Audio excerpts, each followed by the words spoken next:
जय हिंद साथियों, आप सबों का इंडियन पॉलिटी के नेक्स्ट टॉपिक में हार्दिक स्वागत है।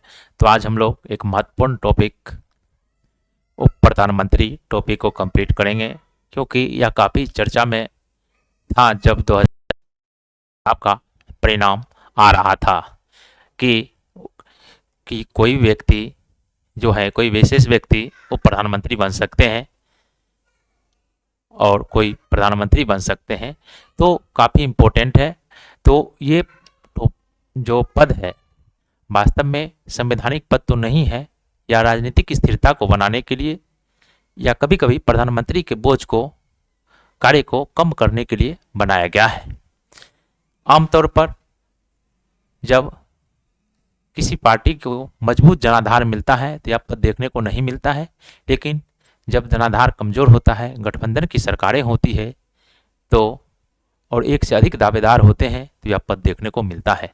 तो चलिए हम लोग देर किए हुए बिना इनसे जितने भी प्रश्न बनते हैं सभी को देखते हैं। और भारत के प्रथम उप प्रधानमंत्री जो थे सरदार वल्लभ भाई पटेल थे, और अंतिम उप प्रधानमंत्री लाल कृष्ण आडवाणी थे। इससे समझ सकते हैं कि भारत के स्वतंत्र भारत में अभी तक मात्र 7 उप प्रधानमंत्री बने हैं।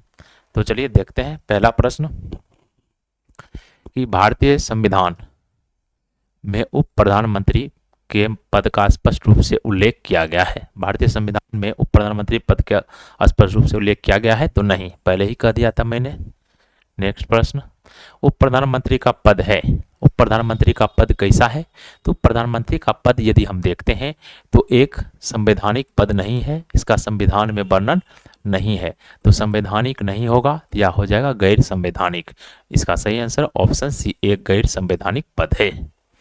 नेक्स्ट प्रश्न, भारत के पहले उप प्रधानमंत्री कौन थे? तो भारत के पहले उप प्रधानमंत्री कौन थे? एक से अधिक दावेदार थे उस समय, एक थे जवाहरलाल नेहरू और एक सरदार वल्लभ भाई पटेल। तो भारत इसी कारण उस समय उप प्रधानमंत्री बनाया गया था, किसको? सरदार वल्लभ भाई पटेल को, और अन्य महत्वपूर्ण मंत्रालय भी दिया गया था।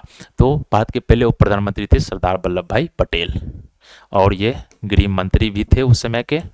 तो भारत के प्रथम गृह मंत्री भी पूछे सरदार वल्लभ भाई पटेल। भारत के पहले सूचना एवं प्रसारण मंत्री भी यदि आपसे पूछे तो वह हो जाएगा कौन? सरदार वल्लभ भाई पटेल। क्लियर? लाल कृष्ण आडवाणी अंतिम अभी तक जो जितने प्रधानमंत्री बने हैं उसमें अंतिम उप प्रधानमंत्री हैं लाल कृष्ण आडवाणी, जो कि 7वें हैं। क्लियर हो गया? दिक्कत नहीं होना चाहिए। तो भारत के पहले उप प्रधानमंत्री कौन थे?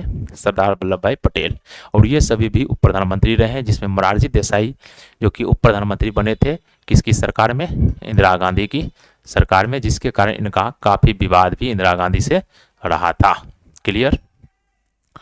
नेक्स्ट, उप प्रधानमंत्री की नियुक्ति कौन करता है? देखिए, उप प्रधानमंत्री जो है, उप प्रधानमंत्री एक तरह से कैबिनेट मंत्री होता है। उप प्रधानमंत्री कौन होता है? एक कैबिनेट मंत्री होता है, या कैबिनेट मंत्री की हैसियत से ही शपथ लेता है। तो इसकी नियुक्ति मंत्री, कोई भी मंत्री हो, इसकी नियुक्ति कौन करता है? राष्ट्रपति। तो हो जाएगा कौन? राष्ट्रपति। नेक्स्ट, भारत में अब तक कितने व्यक्ति उप प्रधानमंत्री के पद पर रह चुके हैं? तो भारत में अब तक कितने व्यक्ति उप प्रधानमंत्री के पद पर रह चुके हैं? मैंने आपको शुरू में ही बताया कि अब तक 7 व्यक्ति उप प्रधानमंत्री के पद पर रह चुके हैं। 7 व्यक्ति। पहले कौन थे? सरदार वल्लभ भाई पटेल। सरदार वल्लभ भाई पटेल थे। मोरारजी देसाई भी बने उप प्रधानमंत्री। जगजीवन राम भी बने। लाल कृष्ण आडवाणी भी बने। तो टोटल 7 उप प्रधानमंत्री हुए हैं। नेक्स्ट, निम्नलिखित में से कौन से प्रधानमंत्री के कार्यकाल में उप प्रधानमंत्री का पद नहीं रहा? तो किसके समय में? जवाहरलाल नेहरू के समय में रहा था। कौन थे? सरदार वल्लभ भाई पटेल। सरदार वल्लभ भाई पटेल थे। और इंदिरा गांधी के समय भी उप प्रधानमंत्री थे मोरारजी देसाई। कौन थे? मोरारजी देसाई थे। और मोरारजी देसाई के समय में भी उप प्रधानमंत्री थे चौधरी चरण सिंह। तो राजीव गांधी जो कि प्रचंड बहुमत से जीते थे, 400 प्लस सीट इन्होंने लाया था, इनके समय में कोई भी उप प्रधानमंत्री नहीं था। इसका सही आंसर हो जाएगा ऑप्शन डी। नेक्स्ट प्रश्न, उप प्रधानमंत्री को शपथ कौन दिलाता है? पहले ही मैंने बताया कि उप प्रधानमंत्री हो या मंत्री हो या कैबिनेट मंत्री, उसको शपथ कौन दिलाता है? तो राष्ट्रपति। नियुक्ति भी और शपथ भी। उप प्रधानमंत्री का मुख्य कार्य क्या होता है? उप प्रधानमंत्री का मुख्य कार्य क्या होता है? अगर प्रधानमंत्री अनुपस्थित है, अगर प्रधानमंत्री अनुपस्थित है तो उसकी अनुपस्थिति में मंत्रिपरिषद की अध्यक्षता करना मुख्य कार्य है। साथ ही साथ प्रधानमंत्री के कर्तव्य में सहायता करना और कभी कभी उनके लिए कार्य करना भी उप प्रधानमंत्री का कार्य है। एक वरिष्ठ कैबिनेट मंत्री के रूप में कार्य करना, तो हो जाएगा उपरोक्त सभी। नेक्स्ट प्रश्न, भारत में अंतिम उप प्रधानमंत्री कौन थे? यहाँ पर अंतिम पूछ रहा है। अगर आपसे वही प्रथम पूछे तो प्रथम हो जाता कौन? सरदार पटेल। और यहाँ पर अंतिम जब पूछ रहा है तो अंतिम कौन हो जाएगा? 7वें उप प्रधानमंत्री लाल कृष्ण आडवाणी, जो कि अंतिम उप प्रधानमंत्री 7वें उप प्रधानमंत्री रहे हैं। तो सही आंसर हो जाएगा ऑप्शन बी नंबर।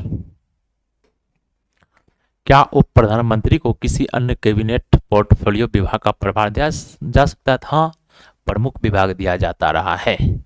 तो हाँ, हमेशा हमेशा जरूरी नहीं है, नहीं कभी नहीं, ये भी नहीं, हाँ अक्सर उसे एक महत्वपूर्ण पोर्टफोलियो दिया जाता है। तो ऑप्शन सी नंबर। नेक्स्ट, उप प्रधानमंत्री के पद का सृजन आमतौर पर किस स्थिति में किया जाता है? मैंने शुरू में ही बताया, राजनीतिक स्थिरता को बनाने के लिए, गठबंधन सरकार को नियमित रूप से चलाने के लिए और प्रधानमंत्री के सलाह के मदद के लिए, राजनीतिक स्थिरता बनाए रखने के लिए, गठबंधन सरकारों में सहयोगियों को समायोजित करने के लिए, प्रधानमंत्री के कार्यभार को कम करने के लिए। तो हो जाएगा तीनों उपरोक्त सभी।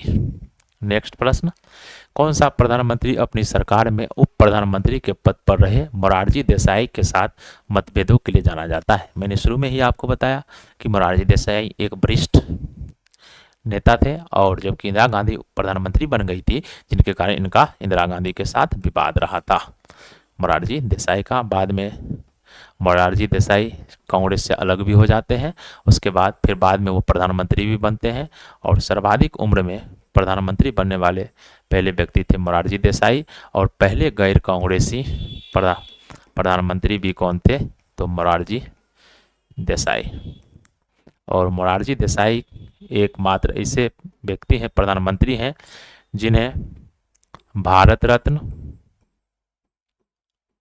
तथा पाकिस्तान का जो सर्वोच्च सम्मान है निशान ए पाकिस्तान भी मिला है। निशान ए पाकिस्तान भी मिला है। क्लियर हो गया? ऑप्शन नंबर हो जाएगा सी। क्या उप प्रधानमंत्री का वेतन और भत्ता प्रधानमंत्री के समान होता है?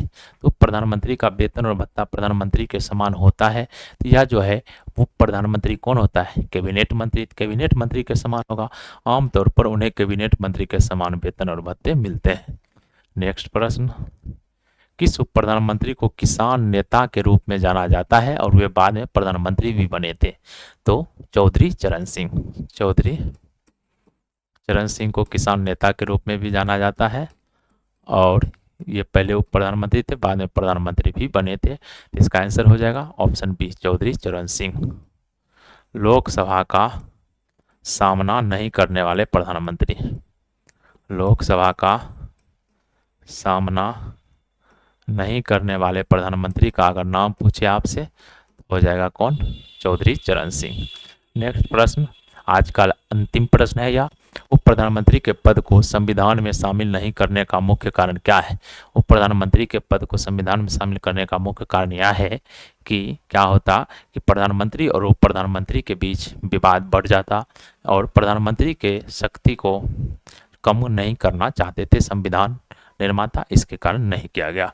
इससे प्रधानमंत्री की शक्ति कम हो जाएगी। संविधान निर्माता एक शक्तिशाली प्रधानमंत्री चाहते थे। बिल्कुल सही। तो चलिए, इस तरह से प्रधानमंत्री टॉपिक भी कंप्लीट हुआ। तो मंत्रिपरिषद में हमने सभी टॉपिक को कंप्लीट कर लिया है और इससे पहले का वीडियो यदि आपने नहीं देखा है तो प्लेलिस्ट में जाकर देख सकते हैं। धन्यवाद।